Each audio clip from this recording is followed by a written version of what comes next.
Hello students of final year, good morning all of you girls. वृद्धावस्था की अवधारणा में वृद्धावस्था की विशेषताओं के टॉपिक को कंटिन्यू करते हुए कुछ विशेषताओं के बारे में हमने बात की थी इससे पहले वीडियो लेक्चर में। देन आगे टॉपिक को कंटिन्यू करते हुए जो विशेषता है वृद्धावस्था की, परावलंबन की अवस्था की, शैशवावस्था और बाल्यावस्था की भांति वृद्धावस्था भी परावलंबन की अवस्था होती है। यानी कि एक तरह से देखा जाए तो कई वृद्ध शारीरिक रूप से इतने कमज़ोर होते हैं कि वे अपना दैनिक कार्य भी स्वयं नहीं कर पाते हैं। ठीक है, जैसे कि एक तरह से आपने शब्द सुना होगा स्वावलंबी, ठीक है ना, कि अपने पर खुद के कार्य खुद करना, अपने में स्वावलंबी होना, अपने पे सेल्फ डिपेंड होना। तो परावलंबन का अर्थ होता है दूसरों पर डिपेंड होना एक तरह से, ठीक है ना, कि जो वृद्ध लोग होते हैं वो कोई भी कार्य अपना स्वयं नहीं कर पाते, जैसे कि नहाना धोने का काम है, वस्त्र बदलना, कंघी करना, स्वयं भोजन करना, इन सब बातों के लिए उनको दूसरे पर निर्भर रहना पड़ता है। और इस पर भी यदि वे किसी गंभीर बीमारी से पीड़ित हैं तो उनको जो है उनकी देखभाल के लिए एक अन्य व्यक्ति की आवश्यकता पड़ती है और साथ ही चिकित्सीय व्यय भी उन पर अधिक बढ़ जाता है। ऐसे गंभीर रूप से बीमार वृद्धों को अधिक पौष्टिक तत्वों से परिपूर्ण भोजन की आवश्यकता होती है। जैसे कि कई तरह के रोग देखे गए हैं, विकलांगता, पैरालाइसिस, बेड सोर, ऐसी स्थिति उनके लिए भयावह होती है। तो वृद्धावस्था एक तरह से परावलंबन की अवस्था भी मानी जाती है। सेवानिवृत्ति का काल यानी कि रिटायरमेंट पीरियड। वृद्धावस्था में शारीरिक शक्ति और धन की काफ़ी कमी हो जाती है, परंतु उनके पास समय का अभाव नहीं होता है। इस समय आर्थिक सुरक्षा अन्य व्यवस्थाओं पर निर्भर करती है। यदि पूर्व में वृद्ध दंपत्ति ने अपने बचत की राशि का विनियोग सोच समझकर विवेकपूर्ण निर्णय लेकर किया है तो धन की कोई कमी नहीं होती। इसका मतलब क्या है बच्चों, कि जो एक जिम्मेदारी वाला समय था, जो नवयुवावस्था थी या मध्य प्रौढ़ावस्था थी, तो उसमें उन्होंने सोच समझकर जो अपने लिए, अपने फ्यूचर के लिए, अपने बुढ़ापे के लिए कुछ धनराशि एकत्रित की थी, बचत की है। तो ऐसे में आर्थिक स्थिति, आर्थिक सुरक्षा उन्हें प्राप्त होती है, उन्हें कोई चिंता नहीं होती।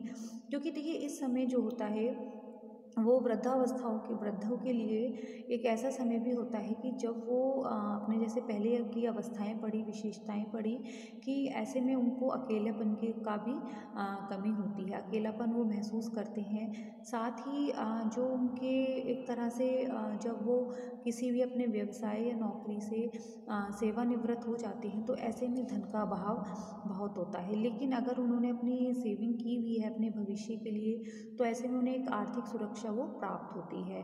उनका जो दवाइयों का खर्चा है, स्वास्थ्य पर होने वाला व्यय है, वो उनका आराम से निकल जाता है। अन्यथा उनको आर्थिक तंगी बनी रहती है और जीवन में कष्टप्रद वो हो जाता है। वृद्धावस्था एक दुखदायी अवस्था है।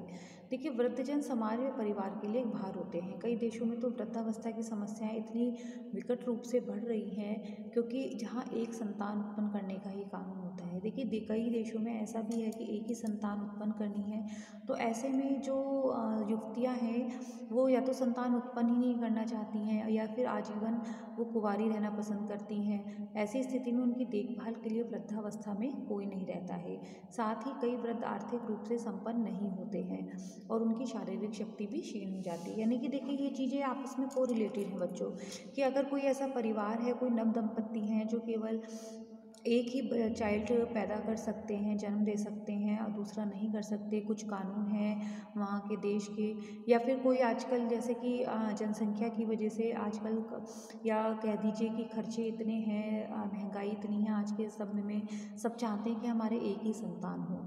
तो ऐसे में अगर वो संतान लड़की है तो ऐसे में क्या होता है कि उस लड़की का विवाह हो जाता है तो वृद्ध दंपत्ति जो है वो अकेले ही रह जाते हैं वृद्धावस्था में। तो ऐसे में उनकी देखभाल का जो है काफ़ी परेशानियां आती हैं और आर्थिक रूप से भी वो संपन्न नहीं होते, तो ऐसे में उनको और दिक्कतों का सामना करना पड़ता है। साथ ही जो वृद्धावस्था होती है उस तक आते आते जो व्यक्तियों की शारीरिक शक्ति भी क्षीण हो जाती है। तो एक तरह से देखा जाए तो वृद्धावस्था एक दुखदायी अवस्था मानी जाती है।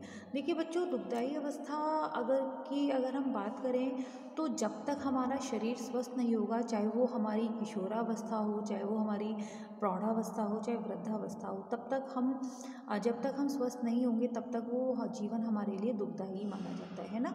और अगर वृद्धावस्था में भी अगर व्यक्ति स्वस्थ है, अपना काम स्वयं कर सकता है, उसे स्वास्थ्य से संबंधी कोई दिक्कत नहीं है, तो वो दुखदायी अवस्था नहीं कही जा सकती। तो दुखदायी अवस्था की अगर हम बात करें, तो अगर शरीर हष्ट पुष्ट है, स्वस्थ है, तो कोई अवस्था दुखदायी नहीं होती। हाँ, थोड़े से कुछ सर्कमस्टेंसेस, परिस्थितियाँ ऐसी होती हैं कि जो कुछ दुख के कारण पैदा कर सकती हैं, जैसे कि आर्थिक तंगी, ठीक है ना, आर्थिक सुरक्षा। तो ऐसे में अगर फिर भी स्वास्थ्य अगर पॉजिटिव है, तो भी वृद्ध जो हैं, दंपत्ति जो हैं, वो अपना जीवन आराम से स्पेंड कर सकते हैं। अतः वृद्ध अवस्था दुखदायी अवस्था मानी जाती है। वृद्ध अवस्था के दुखदायी होने के कारण क्या क्या होते हैं, जैसे कि समायोजन संबंधी समस्याएं, प्रतिष्ठा का अभाव, ठीक है। समायोजन संबंधी यानी कि वो समायोजन संबंधी क्या समस्याएं, कि वो इस अवस्था में जो उन्हें बहुत सारी समायोजन अपनी आयु को लेकर, अपनी शारीरिक कष्टों को लेकर, अपनी शारीरिक परेशानियों को लेकर, वित्तीय संबंधी समस्याएं, आर्थिक सुरक्षा संबंधी समायोजन सब इस अवस्था में होते हैं। प्रतिष्ठा का अभाव, कि ऐसे में जब सामाजिक संपर्क कम हो जाता है, सामाजिक मेलजोल कम हो जाता है, तो प्रतिष्ठा का भी अभाव बना रहता है। अनुपयुक्तता की भावना, उनके अंदर जो है इन्फीरियरिटी कॉम्प्लेक्स यानी कि हीन भावना, अनुपयुक्त, कि हम किसी कार्य को करने के लायक नहीं हैं। जब हम अपना कार्य खुद ही नहीं कर सकते तो और किसी का क्या करेंगे, तो वो सोचते हैं कि हमारा कोई मोल नहीं है, हमारी कोई वैल्यू नहीं है, तो वो अनुपयुक्तता की भावना भी उनमें आती है। पारिवारिक कलह कलेश के कारण भी एक वृद्धावस्था के लिए दुखदायी माना जाता है। आश्रितता, कि वो दूसरों पर डिपेंड हो जाते हैं पूरी तरह से। आर्थिक तंगी, आर्थिक सुरक्षा की बात मैंने आपको बताई है कि आर्थिक सुरक्षा भी एक तरह से वृद्धावस्था में दुखी होने का कारण होता है। शारीरिक रोग, ठीक है, कि शारीरिक रोग या स्वास्थ्य संबंधी समस्याएं भी एक वृद्धावस्था को बहुत ही दुख प्रदान करती हैं। और शारीरिक दुर्बलता, की शारीरिक कमजोरी, किसी भी कारण जो है, किसी भी बीमारी के कारण शरीर में कोई रोग है या दुर्बलता उत्पन्न हो जाने से भी जो वृद्ध लोग हैं वो काफ़ी दुखी रहते हैं। देन गर्ल्स, नेक्स्ट टॉपिक है वृद्धावस्था में मानसिक परिवर्तन, कि इसके बाद हम शारीरिक परिवर्तनों के बारे में बात करेंगे, लेकिन छोटा सा टॉपिक था इसलिए मैंने सोचा इसको इसी में इंक्लूड कर लूँ। तो वृद्धावस्था में मानसिक परिवर्तन, वृद्धाओं के लिए नए नाम, नई संस्थाएं और नए तथ्य याद करना कठिन हो जाता है। क्यों? क्योंकि शारीरिक हास के साथ साथ मानसिक योग्यता का हास भी होने लगता है, तथा उनके अंदर संवेगात्मक दबाव या तनाव बढ़ जाता है। वे समझते हैं, देखिए इससे पहले जो हमने सारी विशेषताएं पढ़ी बच्चों, या इससे पहले जो हमने दुखदायी अवस्था के कारण पढ़े, वो सब भी कहीं ना कहीं व्यक्ति की बौद्धिक योग्यता या बौद्धिक क्षमता को प्रभावित करते हैं। साथ ही उनसे वे भयभीत हो जाते हैं, डरते हैं कि ये वृद्ध होने का स्पष्ट लक्षण है, कि याददाश्त का कमजोर हो जाना, भूल जाना, ठीक है। वृद्धावस्था से परंपरा के अनुसार जिन जिन परिवर्तनों का संबंध जोड़ा जाता है, उन्हें समायोजन करने का व्यक्ति विरोध करता है। और वैसे ही इस प्रकार के समायोजन का भी वह कितनी देर तक संभव होता है, उतनी देर तक प्रतिरोध करता है और इस बात से इनकार करता है कि उससे चूक हो रही है। यानी कि वो ये मानने को तैयार नहीं होते कि हाँ, वो वृद्ध अवस्था में पदार्पण कर चुके हैं। नई बातों को सीखने में धीमापन आना या भूल जाना, अनेक व्यक्ति मानसिक हाथ से कभी कभी समायोजन करते ही नहीं हैं। वृद्धावस्था के साथ पाए जाने वाले जो अनिवार्य लक्षण मानने की बजाय